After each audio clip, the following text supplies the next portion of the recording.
Welcome to another episode of Optometry Profits Revealed. I'm your host, Peter Precht. Today, I'm with Tony Sommer. Tony Sommer has had a 22-year career in eye care.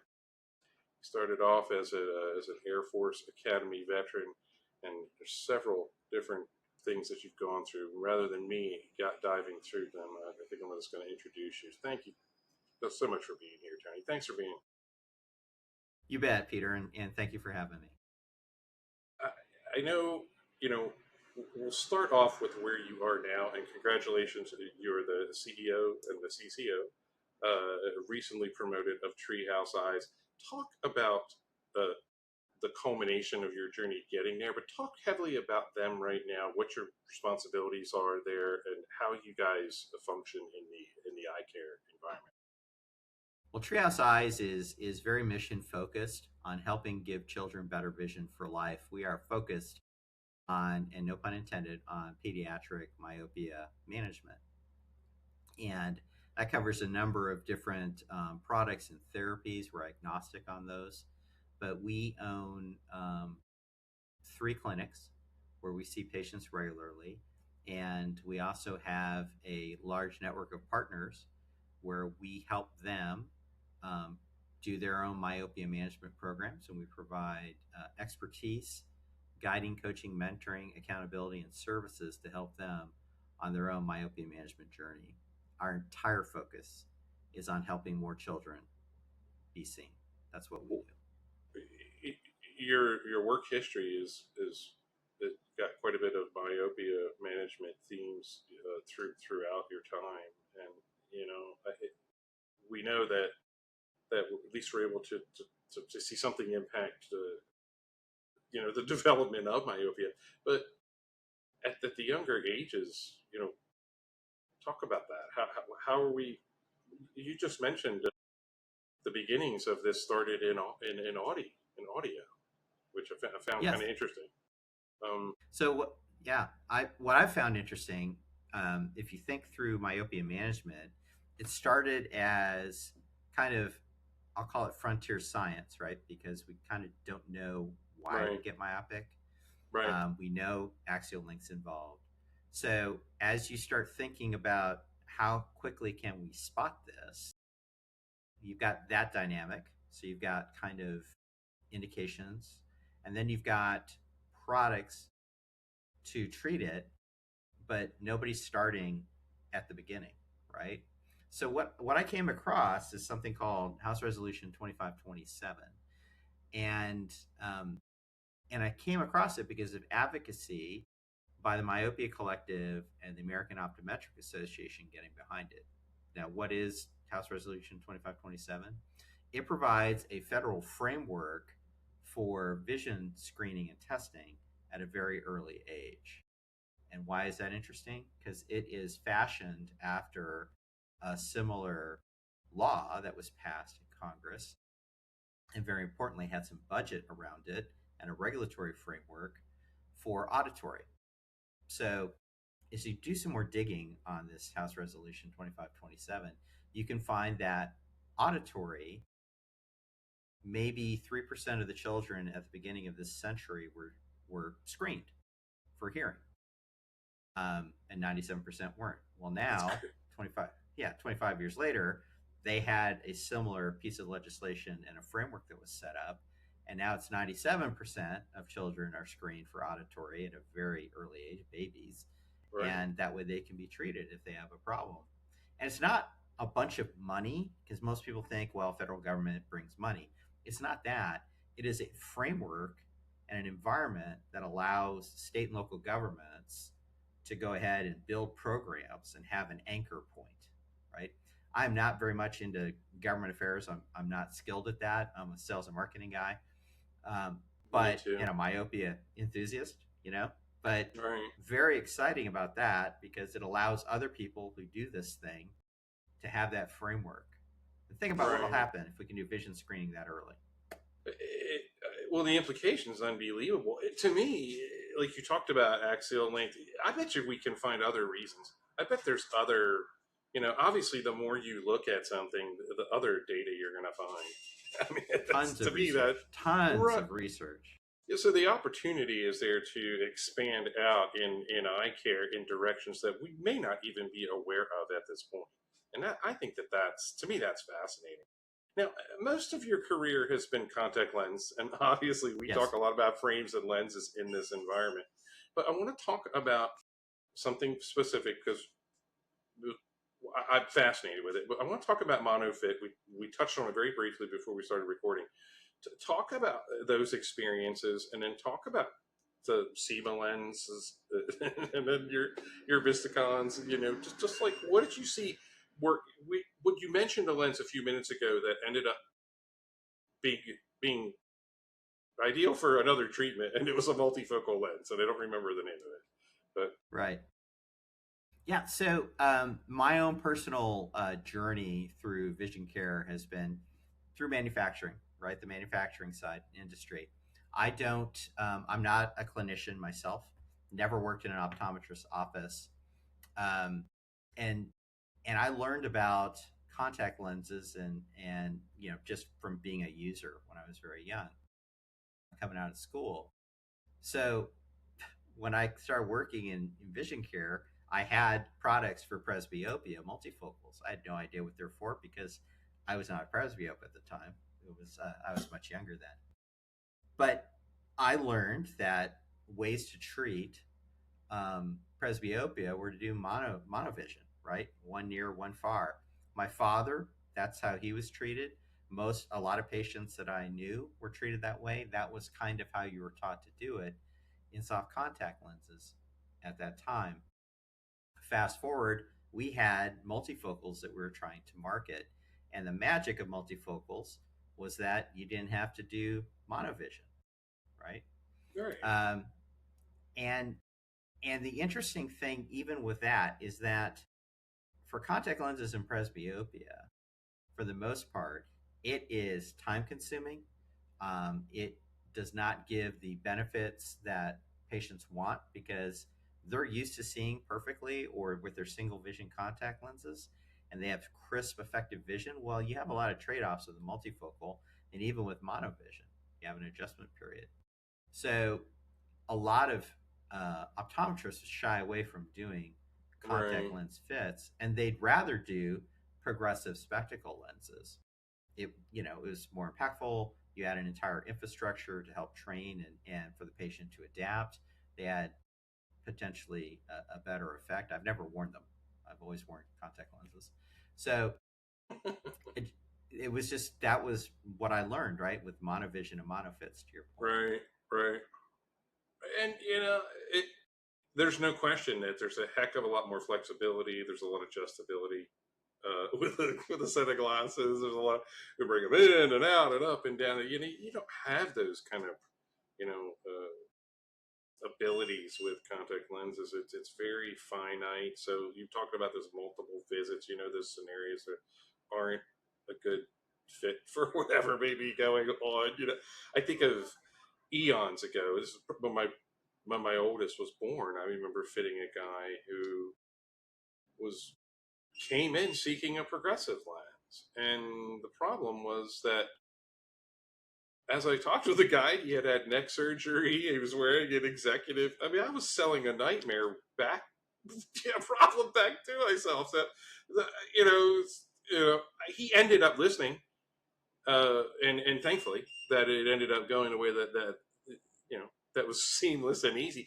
But that's not fun. It's not fun to take somebody and curve them away from what they want, which is exactly what people are probably dealing with at that optometry seat. If an OD is dealing with a monofit, it's challenging.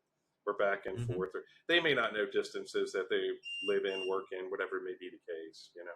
Mm-hmm. Tony, Yeah, I'm going to stop this crazy beeping for the cat feeder behind me, so this will get edited out. Hang on one second. no worries.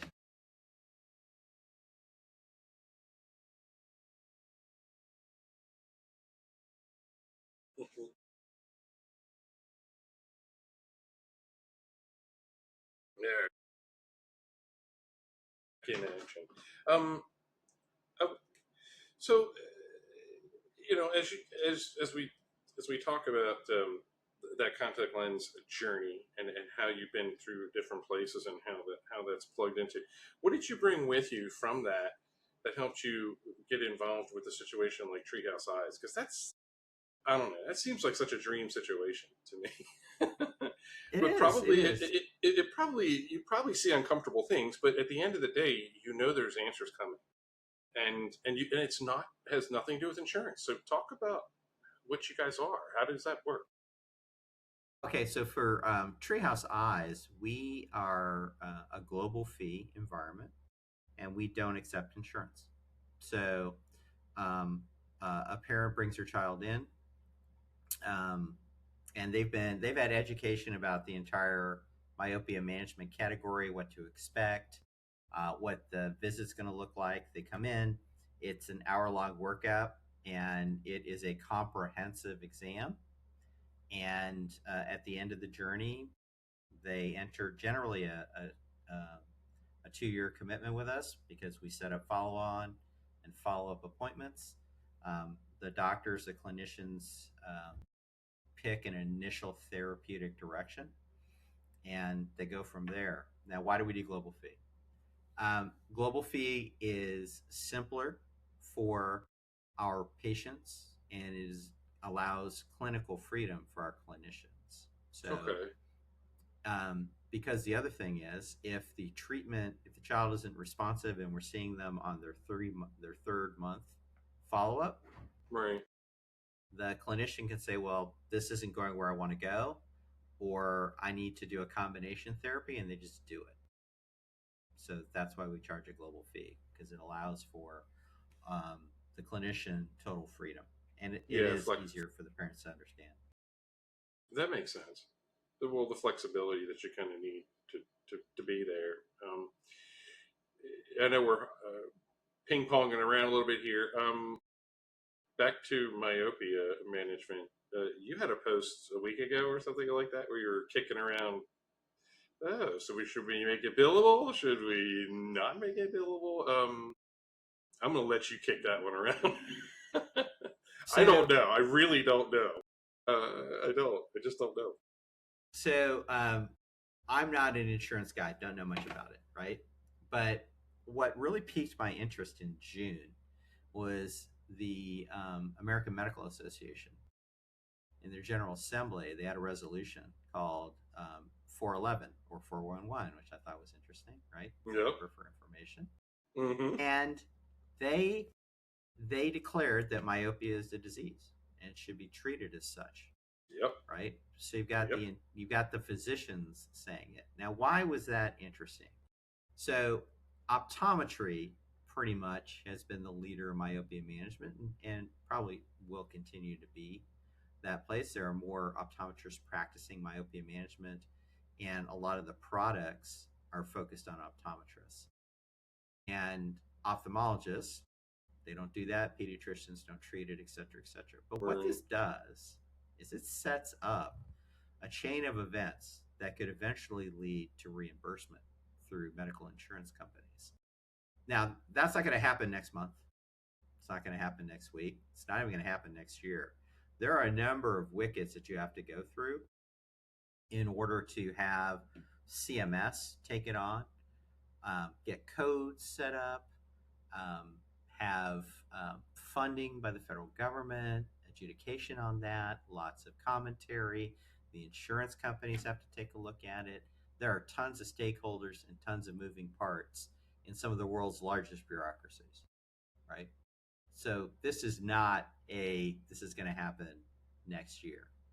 Um, but what I find fascinating is that though this is what I've always considered an optometry owned thing, it's taking the physicians are now interested in it, right? Which opens tons of doors for screening of children and referral at that point. Because a pediatrician, if they're up to speed, motivated, educated about this latest idea of what's going on, might start talking about myopia with mom and dad, right? When they're bringing in their child, no matter what the age. And you've all seen this. You've seen this in practice. You see this in clinic. You see this in the dispensary. Children holding on to a phone. Everybody's glued to a screen, right? Right. So that's happening at a very young age now. Oh, yeah. And so pediatricians will now start remarking on it, not just the optometrists or the Wow. opticians being the bad There you guy. go. If you think Yeah. about it, right? Because how many times have you been in practice been asked, well, can you give them the talk about You're right. screens? You're right. Yeah. You get to be the bad guy. Yeah. Share some of that, schmutz. You deliver the bad news too. That's actually a good thing. Yeah, and then referral comes from that, right? Well, you should go to so and so, another medical professional, and you should get this treated or looked at or what have you, and then it can enter the referral matrix and co-management. So yeah, I mean, it's a good thing. Category education is a good thing, and if category education is done by more people with authority, whether they're within the dispensary, the lane, or now in your pediatrician's office, that's a good thing, right? Because most parents don't know about myopia. They don't. Well, that's exactly what my next question was. Like, what percentage of parents have a clue? And you're right, it's probably pretty low. Some stats I've seen is 30% of our children have myopia, and less than 5% of them are in formalized treatment for it. That's crazy. Or what's even more disturbing is to think that they could go and get it treated in a generic way and make it worse. I mean, single vision, and there's so many factors that go into it. You got screen use, you got lack of outdoor time, you got a number of different things. You got genetics, which in the old days we thought it was just genetics, right? And then you can see the research from some of the earlier researchers, right, talking about, well, no, it's visual demand, lots of visual demand. Which, again, what percentage of that is going to the pull, to the jump? Why? Like we were saying, we know how to connect a few dots. We still don't understand what the beginning of it is, and that seems bizarre to me that we've been doing this as long as we have. Not you and I, but the industry. And there's some pretty big holes there that maybe ought to make a little bit better sense than they do. To me, regarding the billing and the non-billing aspect of it, the fundamental non-component is that at the federal billable level, optician doesn't exist. So there becomes some problems there when it comes to implementation of products like any myopia management lens.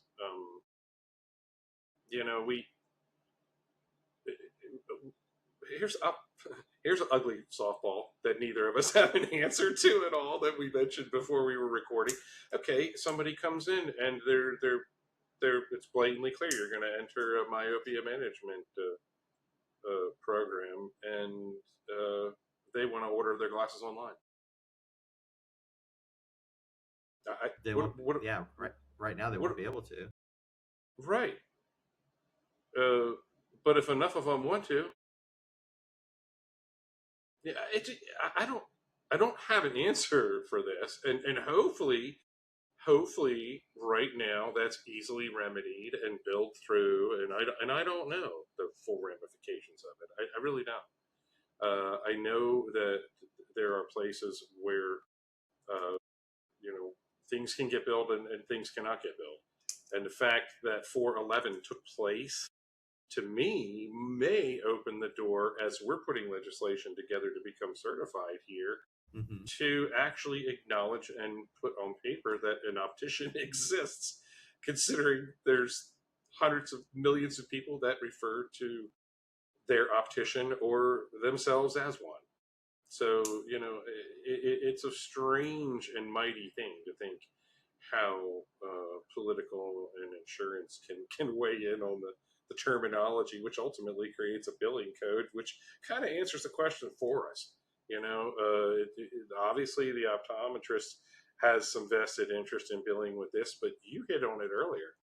If if all the errors keep pointing back to some practices that maybe they knew or not, it didn't help people down the road. Took little Bobby from a -4 to a -12 by the time he was 10. Okay, whoops, sorry. Well, again, how did this end up happening? If it's going to be billable, is the insurance going to be any better? Getting to the bottom of that. Nice long pause. I think we kind of know the answer to that one, or at least what we tend to think. Yeah. Well, yeah, insurance helps with access, right? But insurance in and of itself is not care, and we know that. Right. Right. Right. Right. The card I have in my pocket, or the group number that I give when I set up the appointment, does not guarantee care. It just helps you with access to the care. So I think you answered the question on whether it'll be any better. But for me, it really comes down to clinicians who are trained in this. Other countries, it's done by opticians, right? Right. Particularly in the United Kingdom and Italy. Right. Yep. So those two. Yep. So trained personnel who are committed to the craft, because this is a specialty. Right now, it's considered a niche, but it's not. I mean, it's all around us, and you just need to educate the public so they know the questions to ask and the fact that they need to seek professional help, and then enter the program and get it done. There's lots of ways to do this, which is probably the best part about it. How there are a lot of ways to implement care, to take it into action, and a lot of different tools, that are at the fingertips. Literally. That have been in use for a lot of years, and so it's not as if all techniques are bad. Things have been productive in helping curve, some of the problems with myopia getting so bad for someone so quickly.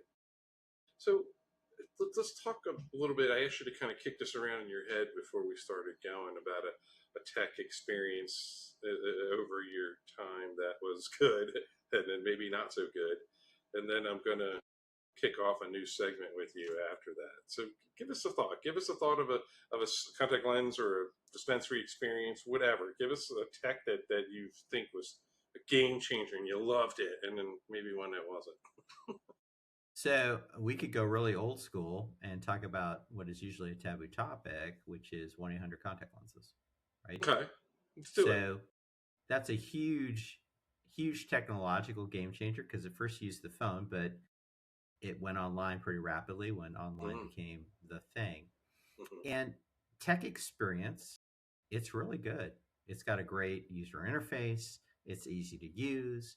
It is seamless for you as a patient. I've had family members who've used it. I personally haven't, because I was in the industry. And it's wonderful if you're direct to consumer. The biggest issue, of course, is it's not the what, it's the how. And the how is what it really falls down on, because it becomes not as inclusive. You have other stakeholders like the optometrist, who needs to verify the prescription. And the way it was set up is that, it's automatically verified unless you proactively deny it. And that's the biggest rub, right? That was the biggest rub, because then you have revenue share and you have all sorts of issues and complications. So great technology that helps potentially a patient, but it may not help the patient because the patient has an old and expired prescription, so it's not the right prescription, and they haven't been evaluated by a trained professional. And then you've got channel shift as well, right? Business wise, both as an optometrist or the manufacturer. So it's one of those double-edged swords. Well, Other, and go patient ahead. convenience pushed it, but Exactly. there was those stupid holes. Like the things I remember being super annoyed about as an optician would be somebody who's seasonally new to order their year supply at 11 months and would only ever have a contact lens exam every 2 years after people blew a fit, you know, and they had it staggered just perfectly. I mean, they knew they were never gonna. Yeah, and They were that's not professional non-compliant. contact lens exam avoiders. I Yeah, don't know. you I know, don't know what to they're non call them, but yeah, they're non-compliant, and getting an mm-hmm. eye exam is easy and efficient Right, and effective, right? We just know we're all fans of that. So right. people who are dodging it as a lifestyle, I don't get that because you can't see. Especially in the contact lens world, Yeah, you can't never could see. understand that at all. You're not going to see as well, right? You've got an Right, old expired prescription. So yeah, so that was a bad one. Good and bad, but convenience drove it, not pricing, right? It right. is convenience, and Absolutely. and and that's where we're at now. And there's other ways of doing that that are more compliant. Um, so then the other technology story that I thought was interesting from this is Warby Parker. So think about it. Warby Parker started as a direct to consumer Right, play, um, and people loved it. They loved the style. They loved the lifestyle. It was really, really well marketed and produced good results. Right. So I right, had several family members who got their Warby Parker lenses, and they called them Warby Parker glasses. Right. So that was a right, thing. right. But yeah, but you could tell that there was something missing from the business model because we talked about someone didn't adjust my Warby Parker glasses if I walk in at any shop, and some might and some might not on a matter of principle. I didn't dispense them to you, so I have no obligation.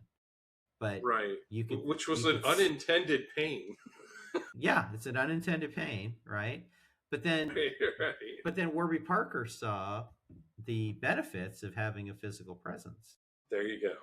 And right? they did a little zigzag. They started Yeah, off then heavy online and came back and tried to like change their leases because they did cut all those leases for a small window of time. I don't really understand what the philosophy of that was. Maybe they were thinking they could shift completely to online, but you are so right. They came back with a presence. And if you go to a mall, you can watch, and I've watched particularly young girls where they'll look at all these frames online. They'll have three or four. They'll go in and try them all on and look in the mirror with them on.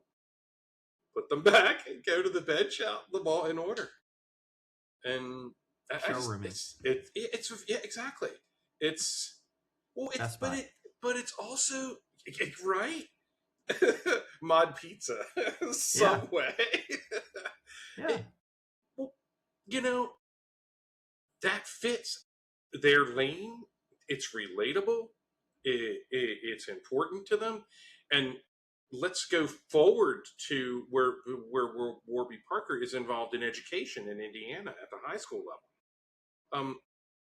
Okay, any other optical, you want to be critical, but tell me you're doing that. Tell me that you're educating high schoolers in Indiana. Warby Parker is. They're part of it. Of course, do they have a vested interest of stopping remakes early in the process? Absolutely. And cultivating it within your own business structure is smart business. So if it ends up with a smarter optician, I don't care. That works for me, and it will work for me every day. So I think that's really cool that you mentioned them because they fit in to some very unique places where they are disruptive and they don't care if they are. yeah, and They and that's just business, and I'm right, in I'm in the right, business of patient care. So for me, I mean, I get convenience, I get fashion, I get good marketing. I right, totally get it. For me, right. it's about patient care, right? So that's Mm-hmm. why I wasn't a fan of the 1-800 practices, when they started, and watching Warby Parker create a physical model with optometrists doing exams, right, in beautiful, beautiful retail settings. because I saw them in New York for the first time. And I was just amazed, and they're lovely. I'm like, oh, okay. We've gone full circle. We've gone from a direct to consumer internet grab to a more sustainable, I thought, a more sustainable patient care model, right? So, because Well, that's where I come down on. I think it inevitably ends up reintroducing some elements that may not have been in that first segment of their retail journey. Mm-hmm. And again, these are all opportunities for education and existing optician groups to get involved. Um, Turn the page, meet patients where they want to meet. Um, Mm-hmm. uh, this is a great time to start off the new segment. I'm kicking off a new segment, and you kind of segue to it, so you may actually repeat yourself. But um, basically, the new segment is to tell an online eyewear ordering experience or story that you've heard of. You mentioned family. If you have any others, go ahead and lob one out there. Good, bad, great. It doesn't matter. I want there to be stories that are told because, quite frankly, they are talked about within the industry in an open format like we're going to do here. Yeah, well, I mean, the one that so there was the convenience of 1-800 contacts, and that was a good experience. And my family was not non-compliant; they just needed more contact lenses, and Right. you know, All and right. ordered them. They were wearing daily disposables, and they just worn too many, which is a great problem to have, right? That means they were very compliant. Um, for Warby, it was a lot of I get to try on all these frames virtually. I get to showroom this entire thing, and they got what they wanted, right? Right. When it comes to and it comes down to consumer satisfaction at that point, because that's if you haven't been seen for an exam and you're not sure what your prescription is, and you're not having an actual person line everything up, Right. then it's not really patient care. It's you're buying a thing, right? And then your thing, if you don't have the people that are trained to have it work properly, well, yeah, you're taking that risk. Didn't have that problem with my family, so they loved it. They loved the ordering experience. Everything was built around the consumer experience, just like any online business. It's that to me that is so telling. It built around the consumer experience. It you know that I think is a part of the journey of getting glasses if you've never gotten them before. If you're 19 and you get a new prescription in your hand, and you don't have a vision plan, or you're not on your parents, or for whatever reason, but that's a what do you do? How is that handled? Who does what? How do I go about that in my life? And how things traditionally change, like you talked about, an ordering experience. The 1-800 experience changed that in a clunky, aggressive, ugly way because they were pre-internet. But Mm-hmm. the whole thrust of it didn't go away for the patients. And I like how you sort of connected the convenient aspect of it with a succeed and a win on both ends, and regarding Warby Parker, it was a win to give life back to certain people that maybe have a little too much invested. While before we were recording, you know, the young family with a kid, 2 eye exams on a Saturday, no.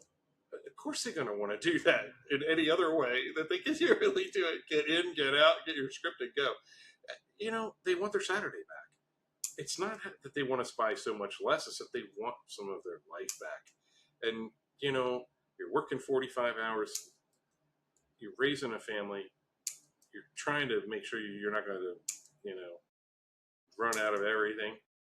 It's a challenge. So the convenient aspect of it, and like you talked about, how gorgeous that the retail experience was that you went into with Warby Parker. Really pretty.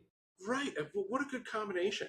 What an interesting way to meet the people's ability and want to shop this way, but still do this. When I was interviewing the Optical Jedi, Rick Peralta, he talked about how his daughter does that.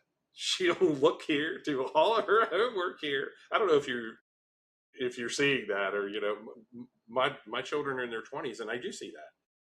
They analytically analyze what they're going to do with their money, and then they're tangible with when they spend it. And I think that's a good thing. But we can't. It goes to retail 101 though, right? I mean, Mm-hmm. which is I think the key to the commercial aspect of opticianry, which is I remember the first time I bought frames that I bought, to your point, right? So I have had to wear glasses for a long time, and I got most of my glasses in the military. They were literally handed to me in a bag. And it's like I had 4 pairs and they all looked the same. And luckily I was an aviator, so they weren't black frames. They were the silver frames. And to this day, I wear them.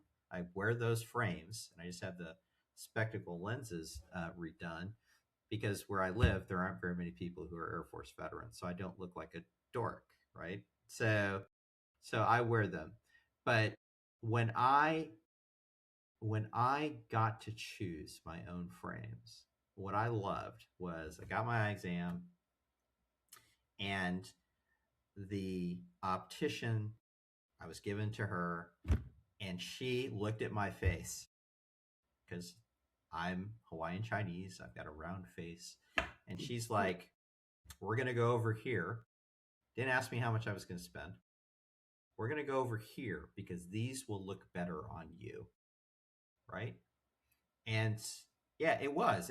She took me over there. I have no idea whether I overspent, but what I knew was this person took me and explained and showed me what she was looking at when she put them on me, right? Yep. And it wasn't the bag of frames that I was handed, that I would get every 2 years, right? Right. As an aviator. So yeah, and that has stuck with me for all my life. And I choose frames based upon her recommendation 35 years ago. Again, it's fascinating that you can have a single experience that wows you at any service level. Yes. You spend a fair amount of time on the road, so you understand the service components. And I used to say this all the time. There are places that I'll go where the service is outstanding and the food is Yeah. But I'm there for the conversation. I'm there for the way to watch seamless beauty in action, for lack of better terms. I mean, the food is as average as could be, but the people really flow in a way that is, when you see something run really smoothly like that, operations that are run like that, practices that are run like that. Bucky's. That's a really good example, actually, because they are crazy busy, and they do they're designed to get people in and out very, very quickly, and they do a good job of it. It's not sloppy either. They do it in a very, very direct way, but the production line part is encouraged in our industry, and you and I tend to want to slow this down at some level to make sure that care gets introduced to the right people at the right times. Exactly. It's all the about earlier care. that we can. Well, are there, that you're aware of, are there parts of legislation that are introducing? I know Pennsylvania is they just had something passed recently where that care goes very early into place. I don't think it had anything to do with 411, but maybe it did. But is there anything? Well, I tell you what. How about myopia being recognized at a federal level that you just mentioned earlier in this interview? I mean, the impacts of that have got to hit policy, I would think. So that'll start that chain, right, with 411, and that's with the AMA making a stand. What's interesting to me though, because my life for the last 12 years, 11 years, has been focused on category education about myopia with optometrists primarily and opticians overseas. And the key issue for it is that I always get this. Well, wouldn't it be great if my schools gave everybody a vision screening and referred them to optometrists automatically? Well, sure, that's great. So, do you talk to the school nurses in your area and, offer vision screenings for all the children? Well, no. Okay. What are you going to do? Locus of control, because yes, that'd be great if they did that. And I've talked to, I was on the board of Global Myopia Awareness Council, GMAC, right? And we would talk to the National School Nurse Foundation and everything. And it's hard to get anything done on a broad scale. But this is where something like House Resolution 2527 can start that, because it gives the infrastructure, and then states and municipalities kind of know where to go if they want to get involved in that. And there's a little money, but not much, but they can tap and they can organize around that. And that's the big thing, because there's so many demands. But people always say, wouldn't it be great if this category education began? And that's where things like HR 2527 can do that. But every time I talk to my own clinicians, it's like, well, how do we get more referrals? Have we talked to the local pediatricians, right? And sometimes people push back, well, I don't know. I said, it's lunch with friends. It's coffee with friends. I'm in sales, right? So to me, it's like, oh, I'm just going to go visit you and we're going to talk and just educate, because to get a referral from a pediatrician is the gold standard, right? All right. Because normally they just say, "Oh, go see the ophthalmologist." Here's their information. Mm-hmm. But with this 411, it might become optometry, and that would be great. But start now. Start talking to other providers in your area about myopia is a disease. Here's the thing. Let's have some coffee and talk about it. By the way, this is what I do, right? So there are oodles of regularly meeting networking groups that are connected with forums like Alignable and whatnot, as well as others. But they're constantly meeting multiple times a week at places, events, and anything. Sometimes mm-hmm. It's just a regular lunch. I know there's one that's in York. I'm in Philly, so I never get to it. But it's good to know that they're meeting, and the diversity of people attending is kind of out there. I mean, the networking capabilities are quite genuine. The sooner that you can connect in with the next generation, that we know we have a myopia problem. We haven't eliminated it. Like we've talked about here, we don't even know where it comes from. But there's a management that's in place, and we're moving towards that. And we also know that it starts young. So Lots of getting out there makes all the sense in the world. Being in their face so they know the signs, and yet it's one of those topics that's so gray for new parents. I don't, you don't want to be scaring them, but by the same token, nobody wants to watch somebody go down that journey of being a mild myope to someone who couldn't get behind a wheel without glasses at all. So it's a topic that is continuously changing and moving in a direction I think is huge. Thank you for hitting on both aspects, the contact lens and the glasses aspect of the online ordering story, because they were both a direct impact to your world and your family. And I think that's kind of cool. That's a good way to start off that segment.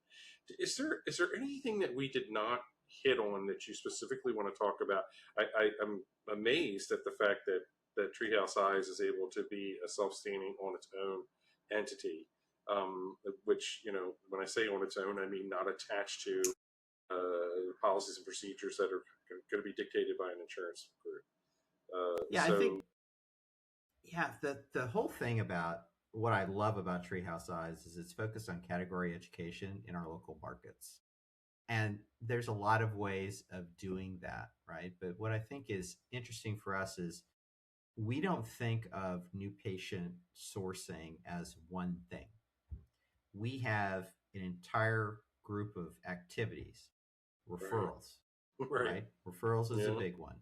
It We is. do some local advertising, but not much. We do have SEO marketing on our website, and we've also bled over into AI, right? So if you type in myopia management wherever we are, we show up, right, into your AI bot. We also do category education so that, because we charge a global fee, so that parents aren't surprised, right? When a parent gets a message from school, like they're getting in the next couple weeks, depending where we are. Georgia, they started where I live. They Right. started school last week. So in a couple weeks, you'll start getting notes from school saying, your child, I had to move them closer to the whiteboard, right? You might want to get their eyes checked. That's That's usually how cool. people find out, right? How about that? So you'll find that out and you'll be like, oh, I have to go to the eye doctor. Well, I've gone to the eye doctor. I've got enter your vision plan here. So I'm expecting a $40 copay, some cute frames, and we're going to walk out, you know? But that's not the case for myopia management. It's a disease. It's a big Right. deal. We do a global Right. fee. So when they encounter us as a place they're going to go get treated, we have they call it telehealth, but we literally educate people on a Zoom call about this is what it is. Here's the experience you're going to have in our practice, and here's what you can expect to pay. Right. So they're completely informed, and then they come in and they go through the consultation. They get the therapeutic recommendation, and then they start the follow up. But they know that it's a program, much like braces. Right? Right. Right. We know what to expect with braces. I started saving for braces for my children the day they were born, Right. right? Well, Because we and know chiropractic. Yeah, there's a lot of like times where you're education. on a program. Education was the next one I was going to hit on, and that's which makes the most sense. Obviously, as you're stepping along and progressing towards stuff, and physical therapy, chiropractic, all of those. There's a regimen moving you towards from A to B. You're heading towards a goal. Of hopefully better health, healing, range of motion, whatever your But goal may be. that's what we do, right? We educate our prospective patient base on what to expect, and this is not unique to us. You just talked about chiropractic. I know about PT, same kind of thing, physical therapy. You have these expectations. You get educated about this. That is the biggest thing missing from myopia Right. management in this country. People don't know about it. And sometimes if all you did was read the stats, they'd get scared of it because Well, you're going to be blind at age 50 if you don't do something about it. Then they shut down. well, exactly. And how much of us get data about things that we don't know that way? And there's We yeah, it's get scary internet stuff. exactly.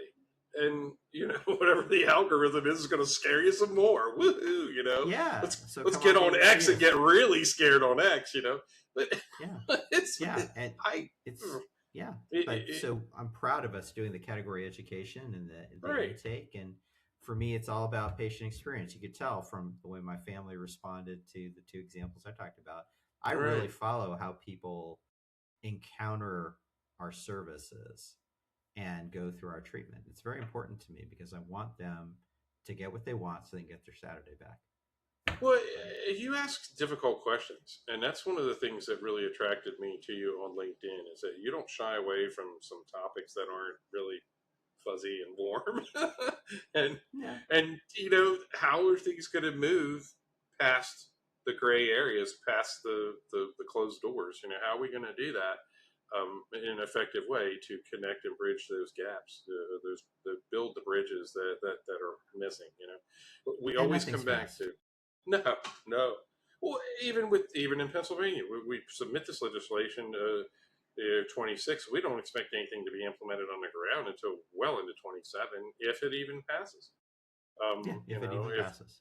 if there's restrictions and pushback, and that could well be something that we face, then we seek who we can, we tell the stories that we can, and I think that we have a few heavy hitters, thankfully, in our lineup, so I think we're going to be fine. But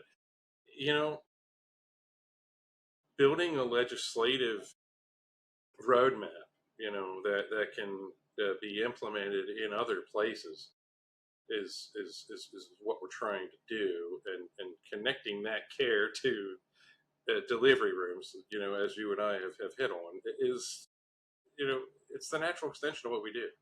So moving in that direction, gathering data, finding things out we probably don't understand right now, and then changing our policies as we go.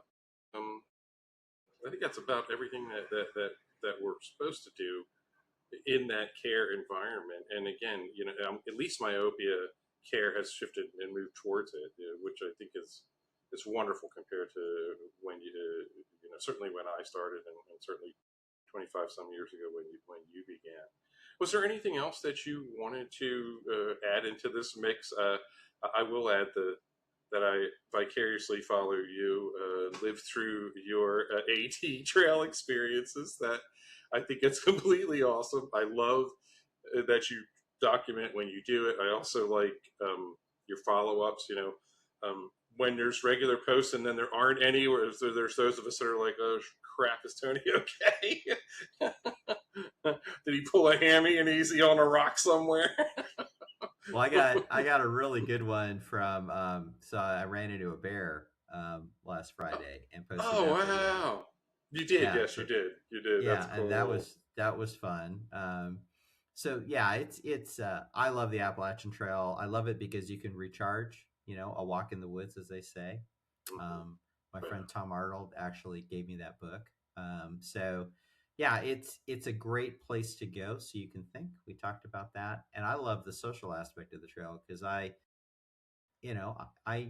hike alone, but you're never alone on the Appalachian Trail. You run into people that you're in their life for 5 minutes or 5 years, and so cool. I think it's amazing. Well, there's definitely the trail stories, the human connections. Yes. With the AT trail, and the same with I forget the name of the one, the out west, which is even longer. But Pacific Coast, PCT. Yeah, I mean, those stories are tremendous, and they're about people connecting, reconnecting, recharging. I have a friend that literally calls that whenever he organizes a guy's trip, it's recharging the batteries. And the great thing about it, to your point, is you have you're not a role when you're out there. You're not a title. You're not your place in society. You are a nickname and how you show up at that moment, right? So if you show up with a lot of negative energy, people are going to avoid you and be like, goodbye, right? And now you're the jerk with the nickname. They don't know what you do, whether you're not the plumber that owns this very successful company. You're just a dude that's out there who happens to be really good at filtering water, right? So, and the people there tend to know that too, and not all, but most of them have a pretty good grip that's a lot of why you're there. It's certainly about the overlooks and the beauty, but the reconnecting with the planet and the people in that way. When there aren't these, woohoo! We're doing something right. At least in my mind. So I love it. Absolutely. Thank you so much for this interview. I've been waiting a while to do this. This is very, very exciting, and to talk about how we can impact at an early age, how it can go through the journey that will take place before us that you and I are a part of is completely awesome. Yes. Any links to Treehouse Eyes, to you, Tony, will be in the show notes. By all means, participate in the Profit Prescription Quiz. It helps to talk about online experiences, ordering, and tools to remedy any leakage in the practice. Thank you so much, everybody, for another episode of Optometry Profits Revealed. Take care.